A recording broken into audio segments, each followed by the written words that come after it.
everyone, and thank you for tuning in to Wowhead Weekly number, I don't know, 142. So many Wowhead Weeklies. It's unreal. We have a huge show today with a lot of very big announcements. I kind of want to take a second just to get a little bit out of the way now because it kind of affects me more than anyone, but this is my last show, guys. This is going to be my last Wowhead Weekly. I'm sure I'll be back as a guest.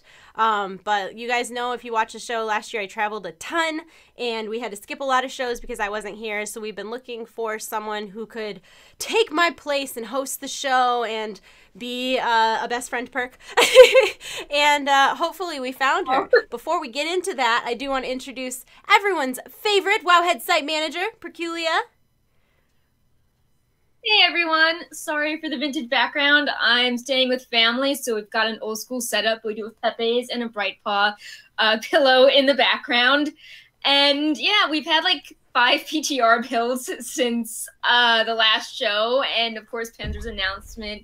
And I'm really excited, but I'm also really sad because, you know, Panzer's helped grow the show so much, and we've added so many things and emotes and videos and pins after us to the show, so I'm really sad that she can't do it regularly anymore, but we definitely do guests more in 2018 and have her. Yeah, like, well, it's not. I don't think it is an 80s webcam chat. You're not wrong. I don't think we should be super sad because I've been very busy. I'm kind of moving away from Twitch. I think this is going to be good for everybody involved. So, on that note, I would like to introduce the new host of Wowhead Weekly and streamer extraordinaire, Annie Fuchsia. Okay, just give it a second. Also ignore that says Fail Lula. That's the wrong image. Hold on, I'll fix it. I'm sorry. Just keep talking. It's fine. Just talk. God. That's you. Wait, hi. Was that cue for me to start speaking? Okay, hi. Hi, everyone.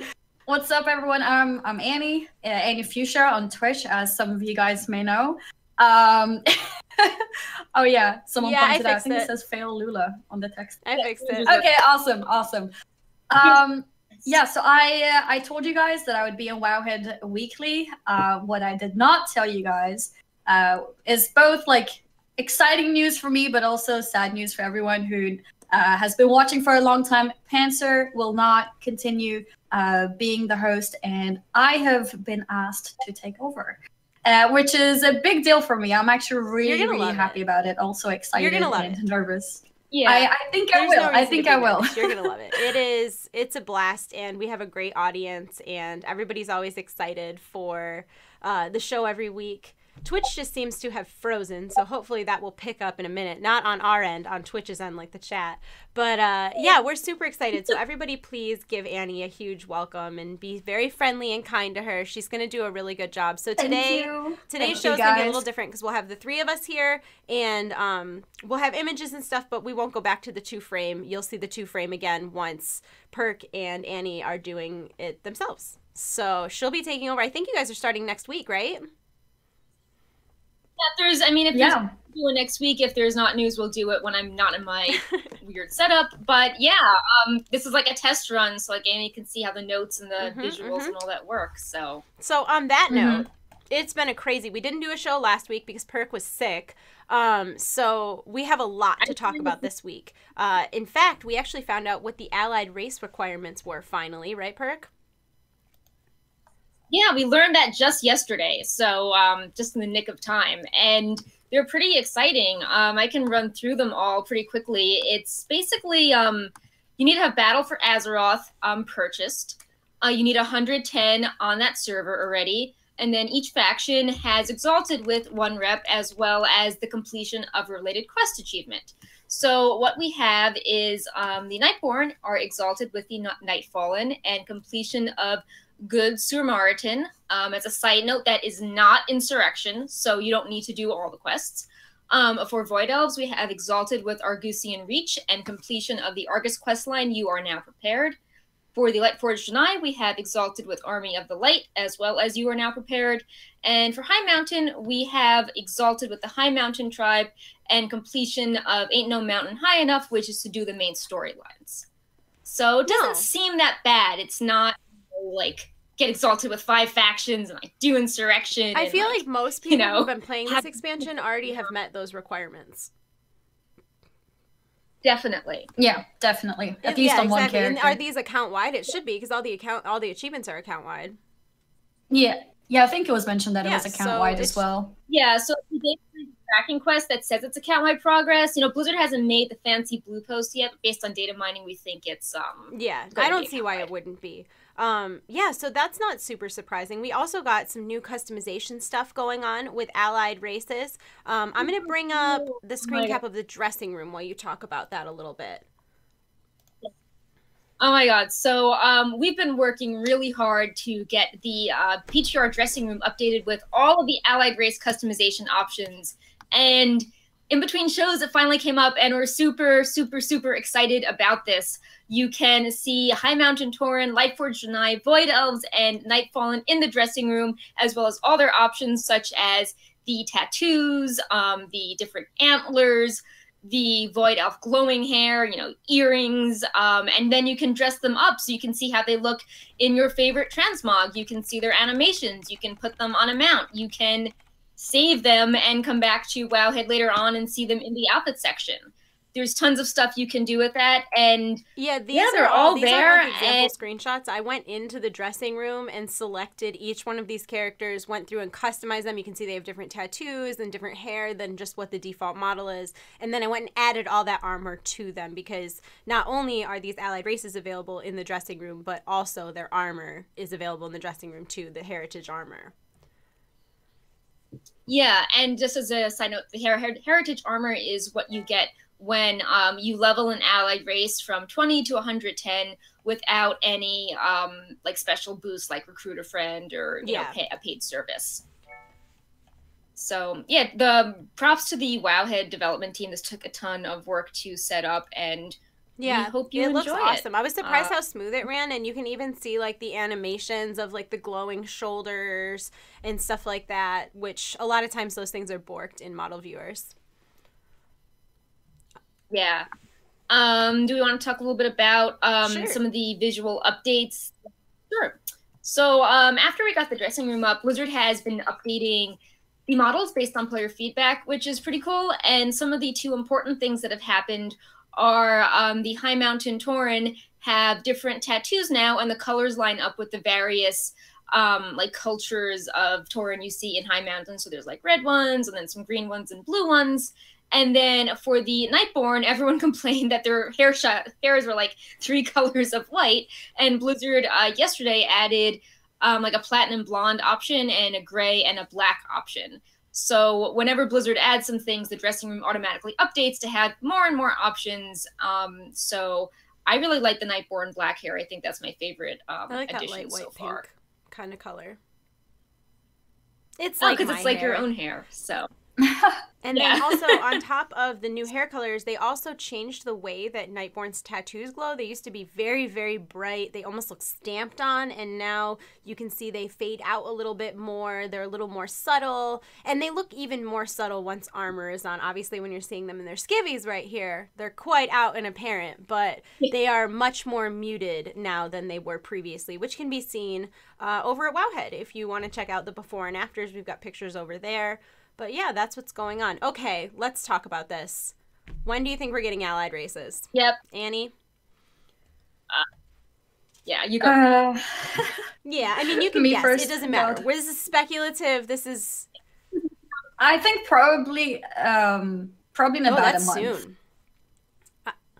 Ooh, you don't think? Like end of January? So. I think that we'll get allied races much closer to Battle for Azeroth. I think all the data is being added in the background. And I think they'll probably come out sooner than Demon Hunters did, because they do want people to level up. But it only takes, I mean, it really doesn't, to even with the new leveling system, whether or not you have heirlooms, it really doesn't take a huge amount of time to get to max level. So I would expect them 6 to 8 weeks before launch of Battle for Azeroth. So with the pre-patch, basically, yeah. I think that Blizzard is staggering patches. So, you know, when we had Antorus, that was in 7.3, we didn't get them until 7. So I think that they're not going to be live like first week of 7.3.5, but I think that we're going to start like seeing storylines and hype related to them. Maybe like a month or 2 in, and then maybe like 3 or 4 months in, we're going to actually be able to play some of them, and then we're going to start the hype cycle up for Dark Iron and Zandalari, and they're going to be like staggered out. Like, I don't think. Well, I think it's confirmed already that Dark Iron and Zandalari aren't coming out until after the expansion releases. Correct? Like, that'll be part of the storyline in Battle for Azeroth. I think, like, oh, you know, like B120, and then you get one. Like the wording is different on the official website. So, but yeah, I think they'll use allied races. Maybe if there's like a content lull, like they'll use that as like the perfect time to like bring out the allied races. I do too. I don't think it'll be as close to launch as Demon Hunters, but I don't think it's going to be as early as a lot of different places are speculating. Only because I think if they release them too early, it's going to be bad for hype, right? Like, it has to be balanced, like... Yeah. Like, they want it to be hype, and they don't... Because if they give us allied races too soon, and, like, you don't want people to get, like, burnt out on their allied race before... a month before Battle for Azeroth even comes out. Yeah. So... Exactly. Plus, like, if they haven't been tested yet on the PTR at all, and I know they don't just essentially want to, like, give you an allied race for free, but there must be, I feel like some testing has to be involved. I mean, like, what if their animations do something horrible when they're in combat? Or, you know, what happens if they have, like, bendy legs? Putting out things on the forums that are like, please level up, please test leveling. And I, like, did it on stream the other day. So it's like, if they're very concerned about even just those systems, which was kind of essentially just like tweaking numbers, I can't imagine that they're going to put out these new races, which they've already done so much tweaking from the first time we saw them to now. We'll definitely see them tested for some period of time prior to them going out. I could be wrong. I don't know. This is all just speculation. But I'm excited for them. I think that would make sense. What do you play? Horde or me Alliance, too. Danny? Oh, great! Now the whole show is going to be Alliance. What do you guys play? Great. Yes. Phenomenal. That's awesome. I'm sorry I let you down, Wowhead Weekly viewers. I'm sorry I let you down. Well, if it's any consolation to myself, we get Nightborn, so ha. I'm so sad. My elf, and I'm like, oh no. I read about the erasure for Void Elf. Apparently, it's gonna be like a. Oh, maybe I shouldn't talk about that now. Well, it sounded a little bit like a demonic circle, like warlocks have, and I was just imagining being a Void Elf and having two of them. Oh yeah, no, Void Elves in general look awesome. Like, I had this whole talk with my husband, because that's what we do. We talk about WoW because we have a great, solid relationship. And as bummed as I was about Void Elves not being Horde, when it came down to it, I felt like if I had to choose between a Night Elf and a Blood Elf, I'd probably still want to be a Blood Elf. But if I had to choose between a Nightborn and a Night Elf, like faction aside, I think I would choose Nightborn. So I'm okay with you guys getting Void Elves. The lesser Blood Elves. Oh, that's good. Then we don't have to fight over it. Like, none of the races have curly hair. That's true. You're not wrong. So. Gnomes should though. They have like the right. They would be cute with like a little Shirley Temple thing going on. It would be so cute. Like little pigtails with curls. Okay, so lots of other stuff happened in the PTR too, aside from allied races. Like, we got a whole preview of the Seething Shore. I can play a video if you want to talk a little bit about it, Perk. Sure. I don't know a ton about this, but yeah, it's actually very pretty. So the Seething Shore is a battleground, which is coming in Battle for Azeroth, but there's some sort of teaser sneak peek coming in 735. And this is because the Seething Shore is where the Alliance and Horde is fighting over Azerite, which it came around as a result of what happened in Antorus, and it's a major factor in Battle for Azeroth. It's the currency that's powering our Heart of Azeroth items. So in this battleground, we are not ignoring the big threats, old gods in the world, and we're fighting over Azeroth and killing each other, because that makes sense. So it's this really lush, it looks like Journey to Un'Goro. That's what I thought when I first saw it, is that it reminded me so much of the artwork for Journey to Un'Goro. Yeah, it's different than your usual battleground, which is all like bloody and angry. I feel bad fighting in this area. It's like a lush, overgrown temple. And they had to play with the blues yesterday, so one of my coworkers did like a gameplay video and then an environment video. And some of the achievements you have to do is like to kill enemies near a rich Azerite deposit, or collect 100,000 Azerite in the Seething Shore, or jump out from your gunship and kill enemies quickly after you jump out.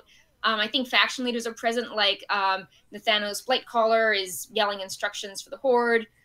And this is coming in 7.3.5 because it's related to the storyline where the Alliance and Horde, you know, have put the Legion threat aside, and now they're squabbling with each other, and stuff starts getting really bad for sad, petty reasons. You know what?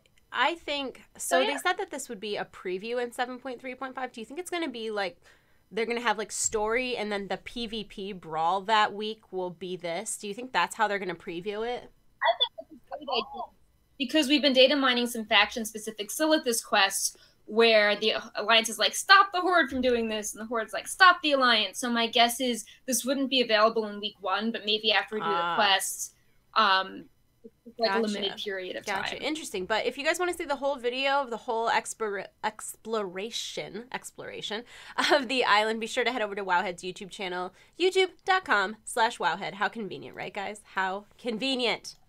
I think I speak for everybody. I'm not even like a big PvPer, but it's about time we got a new BG. Yeah, the last I agree. Like we had Astrum, but before people in it's been a minute. It's been a long time. Like since my shaman has been my main, never gotten a BG since then. I think I am the bad luck charm, and I apologize for that. Oh, we lost Annie. Come back, Annie. Oh, there she is. All right. So in addition to the Seething Shore preview, we also found out, we talked a little bit on our last show about the new Postmaster challenge that's coming for the male elemental pet. And what did you discover about this perk? It's going hard mode. So, yeah. So, just to refresh your, if you missed the show last time, there is a little quest line where you go to the Dalaran mail room and you deliver mail to people around Azeroth, and it concludes in a mini game where you have like locations flashed on the screen and you associate them with the right continent, and if you do it correctly, you get a pet. And they added a hard mode where the locations flash on the screen without the zone, and if you can associate them with the continent properly and do a bunch of them in a minute, you get a special Postmaster courier, right? title. Is that what it's called? Or is that the hard mode title is Postmaster now? Oh, the hard mode can hear you fine. You sound great. Yeah, but you sound great. Okay. Good. Yeah. I think my mic just disconnected for a second, but I think it's back. But you're back now, so who cares? Big deal. Okay.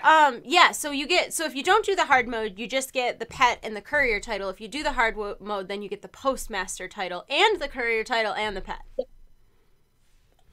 Yep. So hard mode geography. So good. They also I don't know what to put it on while you talk about this, because your camera looks like butt, so we'll just sit here and be entertaining with our faces while you talk a little about the profession revamp. Open up the item page. So there's this item called Rich Illusion Dust, and what Blizzard is doing is they are, with Revamp leveling experience, how you can level anywhere from level 1 to 60 basically. Blizzard is streamlining all of the low-level profession materials for enchanting. So instead of having, like, Vision Dust and Dream Dust and, like, Glowing Shard and all these different shards, everything has been streamlined to use the new reagent Rich Wait a second. For all the new expansion stuff, or everything ever? Went 1 to 60. So, like, all the low-level so it'll be easier to catch up. I wonder what will happen with our old stuff, because I have like old guild banks with a bunch of old material. Do you think they'll just disappear or turn into the new things? Yeah, it's funny. I just opened up the Wowhead notes page, and all the old items are now showing like "I am not found," and I'm like, oh, "Why does the page go broken?" And I'm like, "Oh, I guess the items just are gone. Like you can't have the old thing in your inventory. It's just gone." The new thing is, which is kind of good, but also as somebody who leveled engineering with money. That was very expensive, and it probably will be remarkably cheaper to level if all the materials are streamlined. Probably, yes.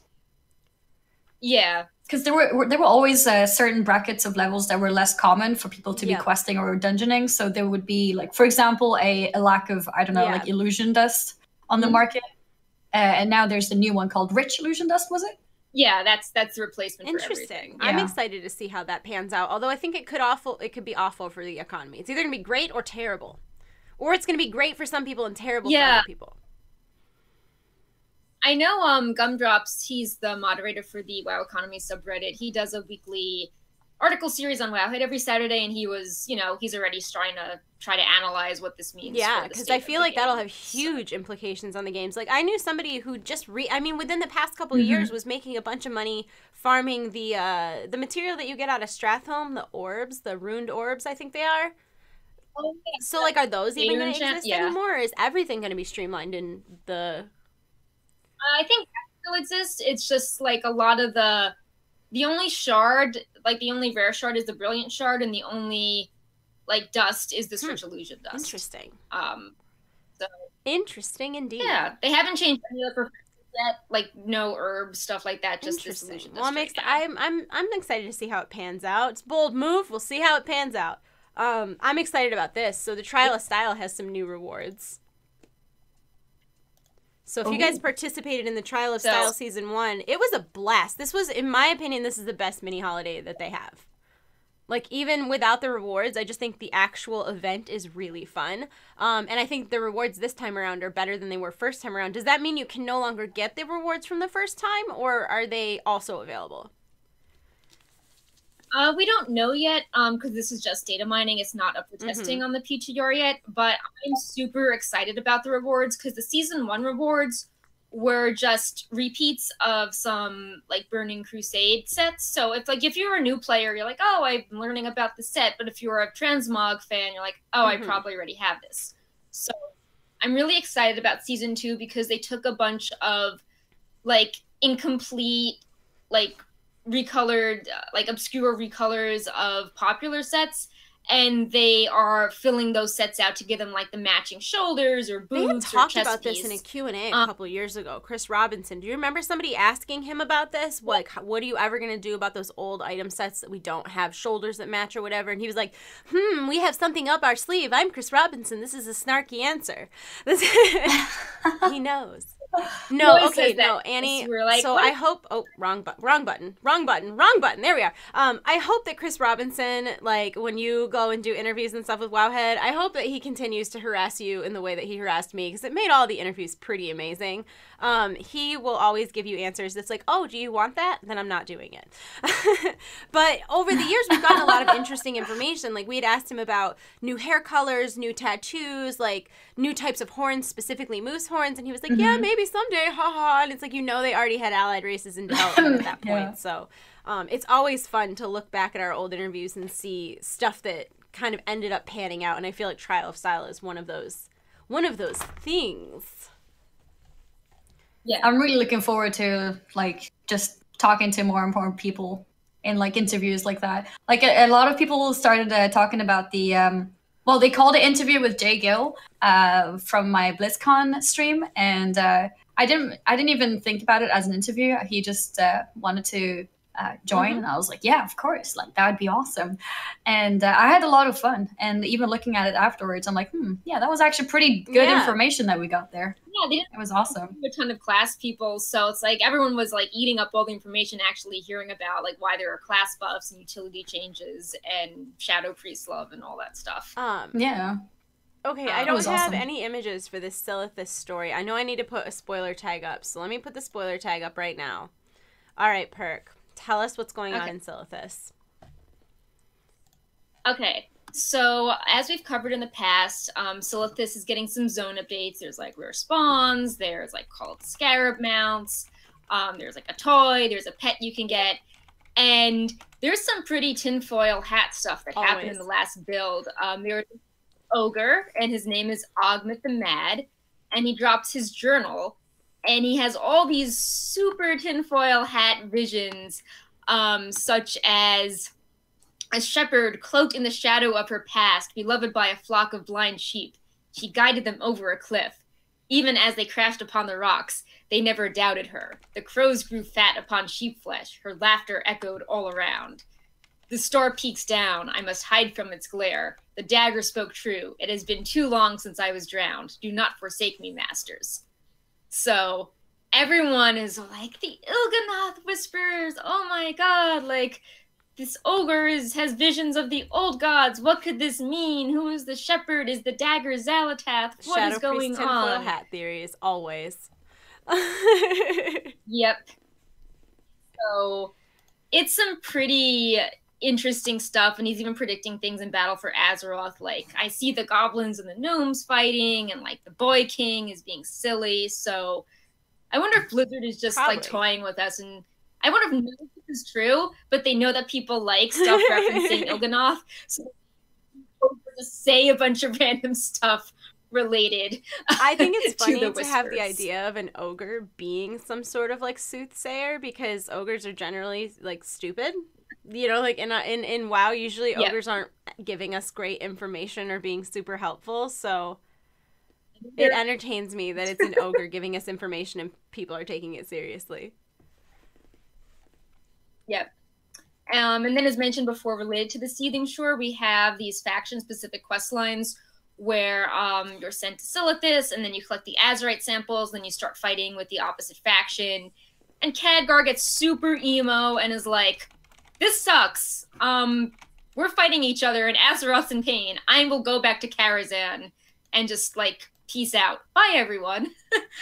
And then Magni is also like, why is no one paying attention to the issue? Like, we must fix the issue. Nobody cares what's going on. So those quests were also added as well. And I think the transition that they're doing from Legion to Battle for Azeroth is handled really well. It seems a lot of times, like, Mr. Pandora, it's like, oh, we killed Garrosh, and, like, now we're going to time travel to Warlords, and his trial and his escape totally happened off screen, like, very jarring transition. And I feel like this is doing a much better job at pivoting from one storyline to the other. And it's also kind of, like, sad and sophisticated that, you know, we don't really have a moment of being like, yeah, you know, we saved Azeroth, because it's like, oh, look, we're just, you know, human nature, we're just fighting with each other again. Like, the story doesn't really, like, have a conclusion. It just keeps going on, and the victory isn't totally amazing and perfect. Speaking of victory, Mythic Plus changes. Did you like that? Did you like that transition? Yeah. You were talking about good transitions, and I was like, I'm about to bust a real bad one on you here. I'm sorry. So we're getting some changes to Mythic Plus. Which, by the way, I've solidified my hatred of Mythic Plus. I know it's something that a lot of people really like doing. I am not one of those people. Every time, man. Every time. But yeah, let's talk about Mythic Plus. Honestly, I'm not a huge fan of doing lots of Mythic Plus either. I do still try and do my weekly. So for EU, our weekly is Wednesdays. I did mine like 2 hours, I think, before reset. Because that was my, I guess, prioritizing of getting it done. I enjoyed it a lot at the beginning. I think especially because there were achievements to get. Like, I wanted to, you know, get my first plus 15 achievement and things like that. I'm an achievement hunter, in case there's people who don't know that. I always go for achievements. And now there is no real achievement for me to gain going on these Mythic Pluses. So I just kind of, you know, decide to, I don't know, do some world questing for some kind of mount that I need, you know, the Paragon reputation, or just anything which gives me something more. But I think these battle res changes were necessary, especially with Mythic Dungeon Invitational. I think it's good to sort of streamline and make it more fair, so people don't have like more combat reses compared to someone else. Why don't you touch on a little bit like what it was like before the change and what it's going to be like after the change? Sure. So basically, what the system is changing to be like what happens in a raid, where the number of reses you get scales based on the number of players.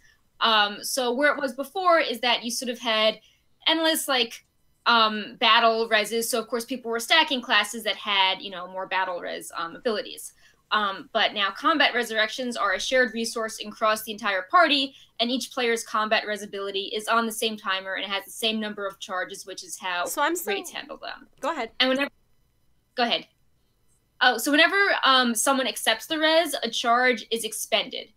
And you start with one charge at the beginning of the dungeon. And the controversial thing is that it seems like the formula's off, because you only get a new charge every 18 minutes. People were like, that seems really long.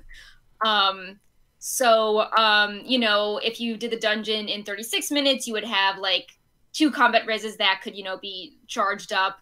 If you wanted your 5 charges, it would take 72 minutes to get 5 of them fully charging. Oh, that's a really long cooldown. Yeah, people are speculating that in the Warlords beta, they use the cooldown of 90 divided by number of players, and that's how you get the amount in raids. But because a dungeon only has 5 players, it's weird, and that's why you end up with 18 minutes, and maybe that's not that doesn't intended. seem quite right. But it's funny because I'm so far removed from this situation that I didn't realize that you could just unlimited battle res. That seems also ridiculous that you could have like 3 druids and have 3 battle reses. So it definitely, even as somebody who doesn't do Mythic Plus, it very much seems like something that needed to be done.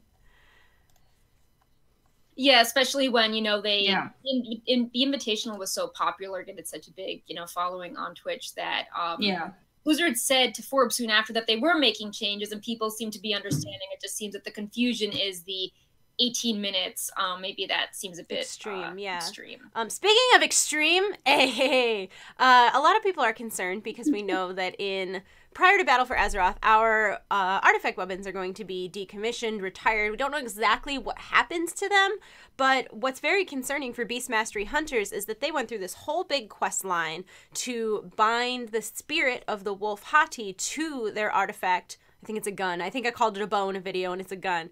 And if this artifact is decommissioned, what happens to Hottie? And while we haven't actually gotten an answer yet, there is a very long petition on the World of Warcraft forums to save Hottie. Yeah, one of the WoW employees was like, you know, we'd love to hear feedback. If you care about Hottie, make a petition. So, of course, WoW players like, oh, yeah, here's a big petition to save them. Yeah. And they had a lot of really good ideas. Like, they were saying, you know, maybe it could be a toy that he follows you around, just like to show that he's alive and happy. Or a low-tech thing could be, oh, you know, he's actually, like, back and partying, you know, with, like, Memoron and the Storm Peaks. Like, here's a little, like, letter saying that he's fine. Just something showing he's not just, or, like, you know, in a bank killed. to stay there forever. Although, to be fair, on that, I would like to play devil's advocate. How many pets do hunters have indefinitely stabled? I know, but it's like you're killing, like, I mean, I don't know that you're killing her. You're retiring her. What does that mean? But if your artifact weapons are being decommissioned and the Hottie is part of the weapon and the weapon no longer has power, yeah, maybe. then... Oh, please don't squeak that moose in here right now, Tychus. Thank you. Right, this is like you're talking about I'm in pets. on this. What do you think, Annie? Do you play any hunters? I don't, actually.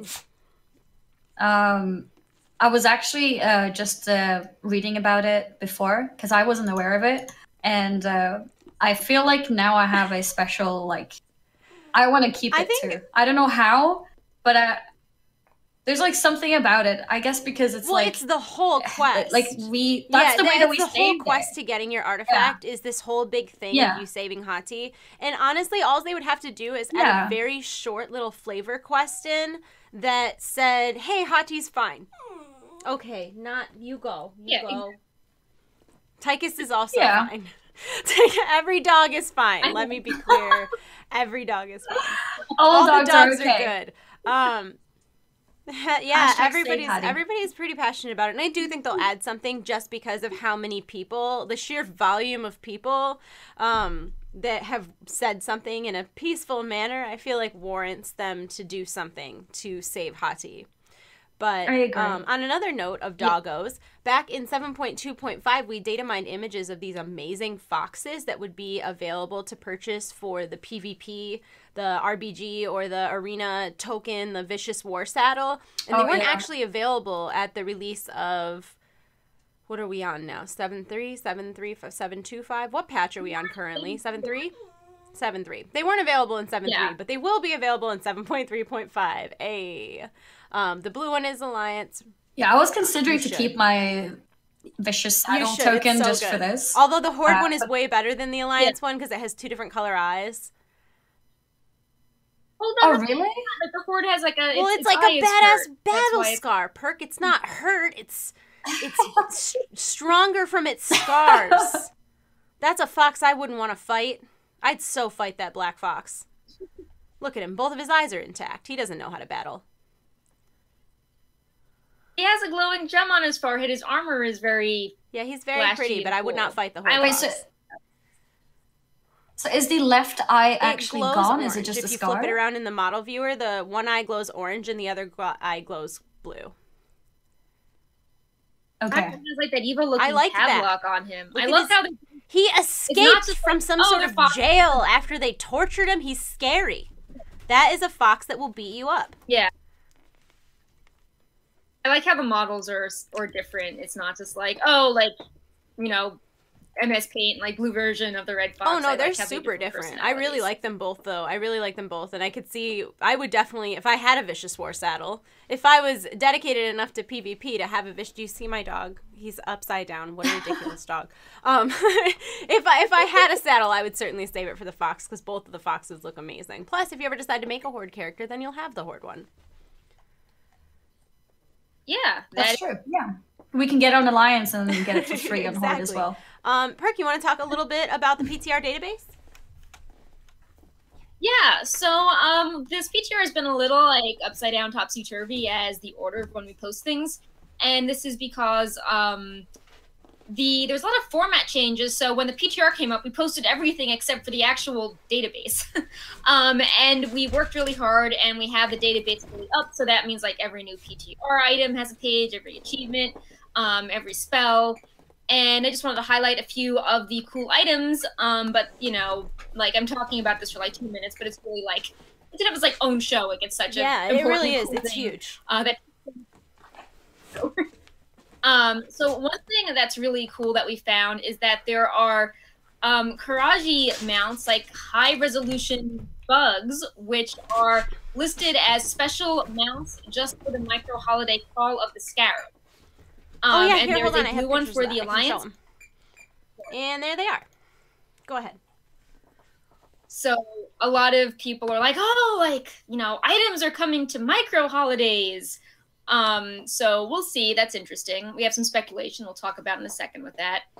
In the achievements database, we have a bunch of new Ulduar achievements up, and the TLDR is that Ulduar is not 10 and 25 difficulty. It's merged into 1 difficulty, and if you already had something like Algalon or the meta on 1 difficulty, you get the reward for the others. So you get like Observed and like the Astral Walker and Starcaller title. You just get both of them when you defeat Algalon now. And another interesting thing is that we've been getting little bits and pieces of quests, and we have like one of the quests talking about Ilaria going back to Ghostlands and like seeing the area where she grew up, and we don't know the follow-up, but it's like a tantalizing start for sure. And there's like lots of other things, like a lot of a lot of NPCs that have like the name IGC for in-game cinematics. So we can speculate like what type of cinematic we're getting, new hunter tames, you know, lots of little minor stuff. It's always really fun to just go around the database and also worth mentioning about Ulduar before we move on is that now if you get Glory of the Ulduar Raider, since it's 1 difficulty, you get the Ironbound Proto-Drake and the Rusted Proto-Drake at the same time. Yeah. So if you already had one or the other on 7.3.5, you'll automatically get the other one. Yep. I'm going to interrupt the notes quickly because there's been a new PTR build and updated things we were talking about. Specifically of note, the Mythic Plus combat resurrections were changed to the charges now every 10 minutes, not each. They fixed that very quickly after we complained. Yeah, I was going to say 10 minutes sounds reasonable. It absolutely does. Yeah. And they just added a bunch of new music and some allied race banners. Nothing too crazy. But the Mythic Combat Resurrection was the main important thing I just saw. That's like everything from the PTR. Now, from what we've talked about tonight, when do you think that 7.3.5 is going to come out? What do you think, Annie? So 7.3.5, that would be before pre-patch. Oh yeah, that's areas. way before pre-patch. That's what's in testing now. It would be yeah. I think I was actually thinking about 7.35 when I was mentioning earlier on when I think the new content will be. And that was going to be my guess of end of January, possibly like early February, but probably end of January, somewhere that's there. about what I would think as well, is like early February. So I'm guessing that since there are those new Call of the Scarab mounts, and Call of the Scarab is January 21st to 23rd, that they might put 7.3.5 data live for that, and like maybe we won't have Seething Shore, or like maybe the leveling changes will still be in testing for a few weeks, but part of the data will be around. They have added holiday items in crazy early in the past, though. Like, we've had Christmas items get added in, like, April. Yeah, like, Croesus got his holiday hat. That's a good point. But, and I mean, it would just make so much sense with the emphasis on Silithus to bring updates to that holiday. Like, it ties in so well. But I think that 7.3.5 will be very staggered. You know, like the battleground will be staggered. Maybe even some of the leveling stuff, if something goes wrong, is staggered. And we're not going to get the data mined allied races in ASAP, and Trial of Style is not coming, you know, in January. So I almost think that all the Silithus stuff would be really phased as well. So like maybe we get the Call of the Scarab mounts, but then Augment the Mad's Journal is like in March, and then like, you know, the artifacts get decommissioned in like, I don't know, June, something like that. Like and then we can farm the rare spawns in Silithus in July. Like, I think we'll be very staggered out with that. Yeah, I think that's fair. I think that's fair indeed. I think late January is a good... That'd be nice, though. If it came out before Call of the Scarab, I mean, it would likely be out the week of, which would be like the 3rd week of January. Yeah. And that would be right after the final wing of LFR. Which also has to change the week. Oh, is that the week after? When they change when the last wing of LFR comes out, that's when everybody will see the sword, whether they've downed it or not. So yeah, I like it. 3rd week of January. That's our thought. Yep. That's our thought. So moving on to live server stuff. Huge congratulations to Method on world first Mythic Argus. Mythic Argus. Goodness. Yeah. 320 pulls. Yeah. So that's not as crazy as Kill Jaden, but definitely more than something like, you know, Xavius, which like fell over, you know, day of. And they this was interesting because a lot of the early bosses just kind of fell over, and while that's expected for the first bosses, it's kind of weird when like the 8th or 9th boss kind of you know, still just falls over, and like Agrimar and especially Argus just got like incredibly difficult. Like the difficulty curve was just like I love Sko's you know, like, video suddenly. that he put out of the chart where it's like, this is all the bosses, and it's like just like sloping very slightly up, and then it's like, this is Argus, and it's like way up here. I saw that too. It's funny. I mean, it kind of made it exciting because that meant a lot of guilds actually had really good progress. But so in the end, there were so many guilds that had one boss remaining. But still, it feels a bit silly that so many bosses were just stomped over. I completely agree. Yeah. So, there's also an interesting question of like, what makes like an engaging and gripping world first race in like the age of, you know, Twitch and streaming? Like, is it fun if everyone goes dark for 3 weeks like Kill Jaden? Like, that seems too long. Yeah, no. You know, and then if it's too short, it's like, oh, all the bosses are just falling over. And then it's like, well, people want the updates, but they can't actually see the people really progressing on the boss. I mean, I guess some Asian guilds stream it, but a lot of people, you know, don't stream progressions, so... Well, it's like it has to adapt. Like, it's really hard. The Mythic Race is really hard because it's all done on a world level, but like even the situations in different places of the world are different. My guild was talking about this last night. Like in Europe, you get tons of time off of work. You get tons of holiday. We get like a week here or 2 weeks if you're lucky. Like really, like people can't take crazy amounts of time. You can't lick my mouth while I'm talking. I'm sorry. People get like crazy amounts of time off of work to do this in European guilds, and the US guilds that are trying to compete are like working around people's work schedules. Like I interviewed Limit. They got US first. Probably like 5 days after Method did. But they didn't have I mean, they had more polls. I think they had like 390, but it's hard because when you look at it from a whole standpoint, the situations, and then, you know, you've got Asian guilds who they all pay for WoW by the hour. So it's Right. just so And I weird to think- compare it in a Mhm. world first race when like the world isn't on the Yeah. same playing field to begin with. Yeah, I think there was some like big Asian, maybe some Chinese holiday around Tomb of Sargeras, so like everything was just shut down, and it's like, oh, like, well, we're not going to start raiding on, you know, like something like, you know, big, like, you know, like Christmas, for example, here, and I think that affected the races. Okay, you know, guys can't see this. as I'm well. so distracted. My dog is like staring at me in my face, like he's like leaning back to. It's ridiculous. Aw. It's very distracting. I'm sorry. I'm sorry, but if you guys want to see the world first video of Kill Jaden, it is now up on Method's YouTube channel. Definitely worth checking out. I know some of the other higher guilds also have videos of their kill up. I think as of right now, is it still 5 guilds or have more downed it since? Based on Wowhead's front page, powered by Raider.io, there are 6 guilds. guilds now at 11. Goodness.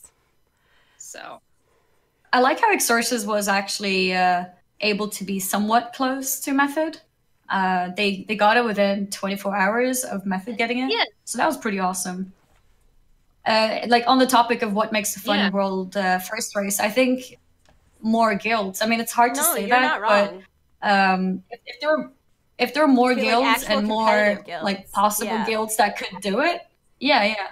Like let's say there were like 5 of them, and we would have no idea who's able to win because they're all so good. Like that would be really exciting. yeah, I feel like as you know, like WoW a couple of years ago, like before streaming, like it was more of a toss up as to who would get Yeah. it first. So maybe people Yeah. were younger, like they spent more of the vacation on WoW, but now it's like, okay, well, after a certain number of days, like if you're not a full-time streamer or your days are off, then you're not going to go, compete in the race, and you want to use your limited vacation time killing the boss or, doing something. Yeah. Moving on. So- Winter Vale is Well- live. Winter Vale's live through what, the 2nd of January? Yep. Mhm. We've got Wave 1 now, and then we've got the presents coming on the 25th, and you can Mm-hmm, them until the 2nd. And there's all sorts of new stuff this year. There's the Globe Yeti that you can get from, he's a wild battle pet that spawns every 30 minutes in the globe that is at your faction capital city. It looks like the Hearth. still I haven't got gotten really that. lucky. Like I went to log on my main server and it wasn't there, so I was like, "Oh, I'll just try it. I'll just try an alt server." And then the very first character I got on was in Orgrimmar, and I ran up there and it was just there. Like nobody even cared. And I really? just got it in like 3 seconds. But apparently that's Oh, rare. wow. I don't know. I just went to a super low population server and nobody cared. But yeah, this year. Yeah, That's smart. I just think I go need a to do low that pop too. server. I mean, that's what I did, and it was pretty quick. But Yeah. he's just a Yeti. He's not all that special. I collect pets, though. I currently have, as of when I logged off stream, 882 unique pets. So I had to have him to add to my collection. Which hopefully someday they'll Yeah, add of another pet course. collecting achievement. I haven't gotten one since, what, 600? Yeah, I think 600 was the max one Ridiculous. indeed. Also, it looks like this year we'll be getting that Hearth Station, which is a new toy that sets out a Hearthstone table that you can play on. It seems like that's going to be from the gift under the tree. And what is the toy weapon set? So, there's always 2 gifts underneath the tree that seem to change. One is like the level 10 gift and the gently shaken gift. And whenever Blizzard changes it, they then move the old gift to the stolen present. So I think the Hearth Station is going to be taking the place of the disposable Winter Veil suits from last year. And then the 2017 toy, which gives you that feat of strength, is the toy weapon set, and it gives you the achievement, "Don't play with that in the house." And when you use it, you get like an equipable wooden toy axe and shield that's like it's like literally like a wooden sword, like a little like basic painted Alliance or Horde shield. So we think that maybe, we don't know if it's going to be like the foam sword rack or like the Jedin tournament if you have special abilities, but you will have a cute looking toy set that you can equip. There's also the glowing gift, which can drop in stolen present, and I think so that is cool. a trinket, right? Yeah, when you activate the trinket, you have a gigantic Amazing. gift over your head. Amazing. And of course, Grumpus, awesome. the Yeti out in Hillsbrad, is that where he is? He now has scaling technology, so you can do him at a lower level. You don't have to be max level anymore. Yeah, the garrison. With the Grinch and the Garrison is scaling as well. Okay, so the Grinch and the Grumpus that you kill out in Warlords of Draenor. Yeah. I just merged those into one boss in my head. They're one boss in my head. And I have them out and everything. One boss in my head. Who cares? And then also, as you know, every time Christmas comes around, a bunch of bosses in World of Warcraft will wear hats. And any boss that's wearing a hat has a chance to drop a hat. And this year's boss was Veramothrius. And I don't have a picture of him because I was a little swamped for time today, but it's amazing. Definitely look it up. He's got like wreaths hanging off of him. It's ridiculous looking. I took selfies with him in raid last night because it was just phenomenal. Lost you both, come back, and you're back. And you're back. Goodness. But definitely check that out. There's also the engineer Blackhand. No, not Blackhand. Who's the engineer that's in Siege of Orgrimmar? He's like a goblin in a Blackfuse. Siegecrafter Blackfuse is he's like shoots wreaths at people on Christmas Day. It's pretty amazing. Yeah.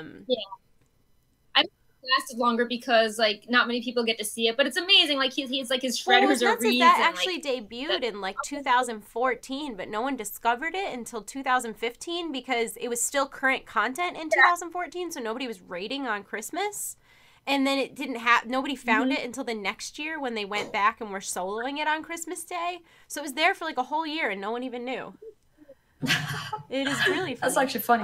Also, okay, kind of sad news. I don't know. Celestalon is now on Hearthstone. He's no longer part of the WoW team. Oh, yeah. Yeah, so obviously, like, he can't, you know, it's not like, oh, I'm done with WoW, bye, guys. So I'm sure there's like a big transition going on behind the scenes, and there's a lot of people they don't have Twitter accounts that work on WoW, so, you know, I'm sure it's in, you know, really good hands. But if you were playing, especially during, like, the Warlords era, he was the one that was answering a lot of questions on, like, Twitter and the forums about class balance. And, yeah, his avatar is looks like the Celestial Dragon battle pet. Little astral serpent. And, yeah, so, and each Hearthstone staffer gets their own custom card. So his card is like the little celestial dragon with little constellations of all the expansions he worked on. So there's like Legion and then like a piece of Azerite and like the Iron Horde logo and stuff like that.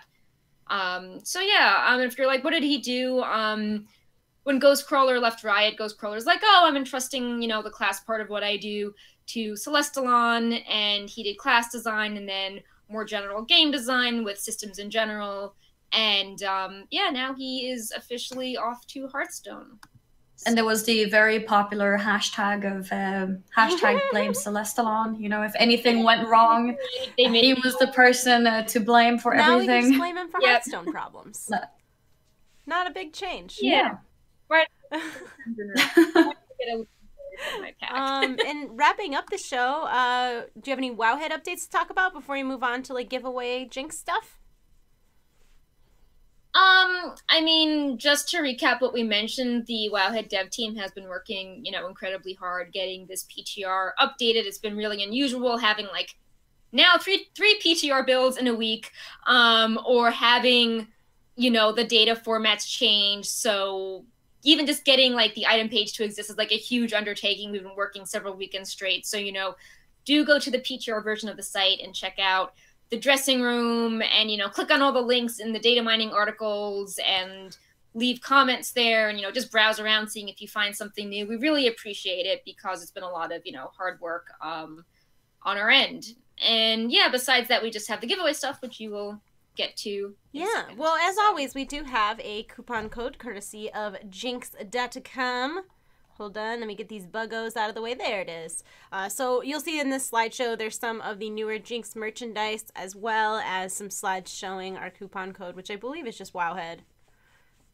And that's good through the 31st of this month, and I believe it gives you 20% off all Blizzard products, which includes the new WoW hoodies, the Horde and Alliance Crest hoodies, the new premium Jinx Overwatch hoodies. Any Blizzard product is 20% off with our code on Jinx, which is a huge discount. Yeah. As for the Blizzard Gear Shop, we know that people really want the discount code to return. Their shop is not really... They had to, like, relaunch the shop, and it's not really built to withstand, like, intense like code usage for long periods of time. So they're still tinkering, but they are working really hard to get the site back to a place where they can have monthly discount codes on Wowhead. The problem is that again. you guys used our codes and we worked the site a couple times. Yeah, the pin thing sort of broke the site, and then there was another one that they did there was like you got a free Pepe or something that broke this. We broke the Blizzard Gear shop a couple times, so we're grounded. Is currently what's going on. Do you want to talk to us a little bit about the giveaway perk? Yeah, so Jinx and Blizzard and some other places are providing merchandise for our Winter Vale giveaway, which is not live at the time of recording, but we are thinking it will be up this Friday. And, you know, we always do a big Winter Vale giveaway. We've got, like, you know, gift certificates. We've got peripherals. We have some, you know, TCG items. We have some in-game mounts and pets. We have some, you know, statues from the gear shop. We have some Pepes. And it will be up pretty soon. And this year, I think we're going to be making you do some Winter Vale achievements in game as the criteria to enter the giveaway. So if you've done any beta key giveaways on Wowhead, it's like that similar tech, you know, do the achievement we tell you to do, and then you're automatically entered and to get something, and that ensures that we're giving, you know, the prizes like the in-game mounts and pets to people that are actually, you know, playing WoW, because it would be awkward if we gave you a thing and you weren't actually playing WoW. It would be awkward. So that's yeah. So we're going to talk a little bit more about our transition for a second, but did we have any questions come in from Sass? I'm not sure if Sass is here because he went to urgent care. I know, I think I gave him my he is here. I see him. I did not get any messages. Well, I just wanted to take a minute to say thank you so much to Wowhead for having me on this show for as long as I've been on. And don't worry, guys, I'll still be collaborating a lot with Wowhead. I'll still be doing videos that are where we're working together on stuff like that. It's not like I'm going anywhere. Perk's still my friendo. It was a time thing. I just don't have the time to commit to this, unfortunately. But we're excited for Annie. Yep. I'm excited for Annie. Yeah. Yeah. I'm excited too. You've done an amazing job is, here. Like, wrecking the show right now. Like he's like growling at you. You stop it, I guess.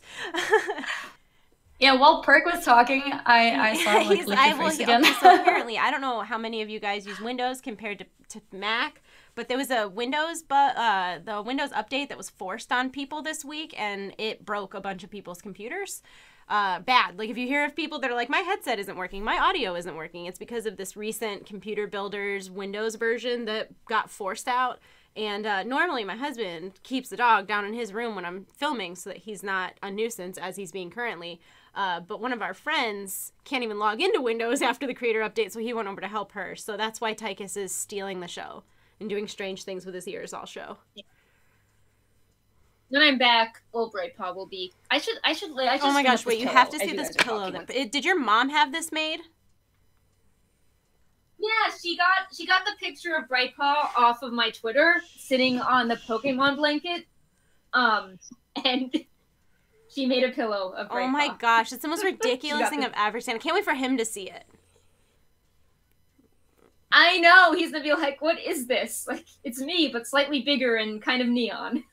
Oh, that's so cute. I see it now. But yeah, I hope that... Did you see your grandma made it? Her mom had that pillow made for her.